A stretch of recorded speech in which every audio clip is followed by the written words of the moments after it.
YouTube shorts നമുക്ക് ഇങ്ങനെ ഫേസ്ബുക്കിൽ സ്റ്റോറി ആയിട്ട് ഇടാം. Welcome back to my channel.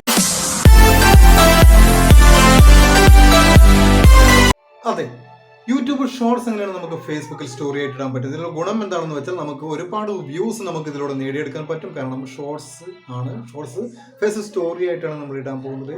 അത് തന്നെയാണ്. പിന്നെ എൻ്റെ ചാനൽ ആദ്യമായിട്ട് കാണുന്നവരാണെങ്കിൽ, വീഡിയോ ആദ്യമായിട്ട് കാണുന്നവരാണെങ്കിൽ തീർച്ചയായിട്ടും സബ്സ്ക്രൈബ് ചെയ്യാൻ മറക്കരുത്. സബ്സ്ക്രൈബ് ചെയ്യുമ്പോൾ വരുന്ന ബെൽ നോട്ടിഫിക്കേഷൻ ഓൺ ചെയ്ത് വെക്കാൻ മറക്കരുത്. എങ്കിൽ മാത്രമേ ഞാൻ ഇനി ഇടുന്ന വീഡിയോസ് മുഴുവൻ നിങ്ങൾക്ക് ഫ്രഷ് നോട്ടിഫിക്കേഷൻ ലഭിക്കുകയുള്ളൂ. ഓക്കെ.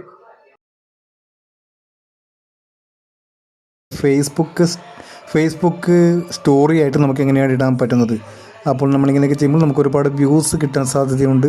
അതുകൊണ്ട് നമുക്ക് എങ്ങനെയാണെന്നത് മനസ്സിലാക്കാൻ നമ്മൾ ആദ്യം ഏത് ഷോർട്സ് ആണോ നമ്മൾ തിരഞ്ഞെടുക്കുന്നത് അതിലേക്ക് പോവുക. നമ്മൾ നേരെ കണ്ടന്റിലോട്ട് പോകുന്നു. അവിടെ ഷോർട്സിലോട്ട് പോകുന്നു. ഷോർട്സ് നമുക്ക് ഏത് ഷോർട്സ്, നിങ്ങൾ ഏതാണോ ഷോർട്സ് നിങ്ങളുടെ നിന്ന് തിരഞ്ഞെടുക്കുക. അപ്പോൾ ഇവിടെ ഞാനിത് എൻ്റെ ഈ ഒരു ഷോർട്സ് തിരഞ്ഞെടുക്കുകയാണ്. അത് നേരെ യൂട്യൂബിലേക്ക് പോവുകയാണ്. അവിടെ നമുക്ക് എന്ത് ചെയ്യണമെന്ന് വെച്ചാൽ അത് കോപ്പി ചെയ്തെടുക്കേണ്ടതുണ്ട്. അവിടെ ഷെയർ എന്ന് പറയുന്ന മാർക്ക് ബട്ടൺ, അവിടെ കോപ്പി ലിങ്ക് എന്ന് പറഞ്ഞ ഓപ്ഷനുണ്ട്, ക്ലിക്ക് ചെയ്യുക. നമ്മൾ നേരെ ഫേസ്ബുക്കിലോട്ട് വരുന്നു. ഇവിടെ ഫേസ്ബുക്കിലോട്ട് നമുക്ക് ഡയറക്റ്റ് സ്റ്റോറിയിലേക്ക് കൊടുത്താലുള്ള പ്രശ്നം എന്ന് വെച്ചാൽ അത് അവിടെ നമുക്കത് ജനറേറ്റ് ആവുകയില്ല. നമ്മൾ ഡയറക്റ്റ് സ്റ്റോറിയിലേക്ക് കൊടുത്തു കഴിഞ്ഞാൽ അവിടെ അത് ജനറേറ്റ് ആവുകയില്ല. അപ്പോൾ നമ്മൾ എന്ത് ചെയ്യണമെന്ന് വെച്ചാൽ നമ്മൾ നേരെ പോസ്റ്റിലോട്ട് പോകുന്നു. ആ പോസ്റ്റിൽ എവിടെ പേസ്റ്റ് ചെയ്യുക. ആ പേസ്റ്റ് ചെയ്തിട്ട് അതിന് ശേഷം ചെയ്യേണ്ടത് എന്താണെന്ന് വെച്ചാൽ നമ്മളിവിടെ പബ്ലിക് എന്നുള്ളിടത്ത് നമ്മൾ ഓൺലി മീ എന്ന് കൊടുക്കുന്നു. അതിനുശേഷം ഡൺ എന്ന് കൊടുത്തു. നെക്സ്റ്റിലോട്ട് പോകുന്നു. അവിടെ പോസ്റ്റ് ചെയ്യുന്നു. കാരണം നമുക്ക് മാത്രമേ അത് കാണാൻ പറ്റൂ, മറ്റുള്ളവർക്കൊന്നും അത് കാണാൻ പറ്റുന്നില്ല. ഓക്കെ. ഇനി ഇവിടെ നമ്മളത് ഷെയർ ചെയ്തിരിക്കുകയാണ്. ഈ ഷെയർ ചെയ്ത സാധനം നമുക്കിവിടെ ഷെയർ എന്ന് പറയുന്ന ഓപ്ഷൻ ഒന്ന് ക്ലിക്ക് ചെയ്യുക.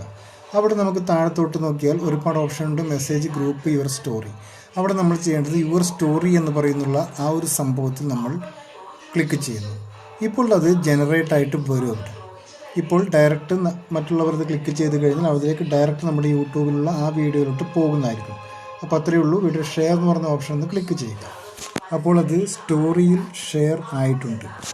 നമ്മുടെ സ്റ്റോറി ഒന്ന് നോക്കാം. ഇവിടെ ഷെയറിങ് ആയിക്കൊണ്ടുണ്ട്. ഓക്കെ. യുവർ സ്റ്റോറി അവിടെ നമ്മുടേത് ഷെയർ ആയിട്ടുണ്ട്. Okay, thank you.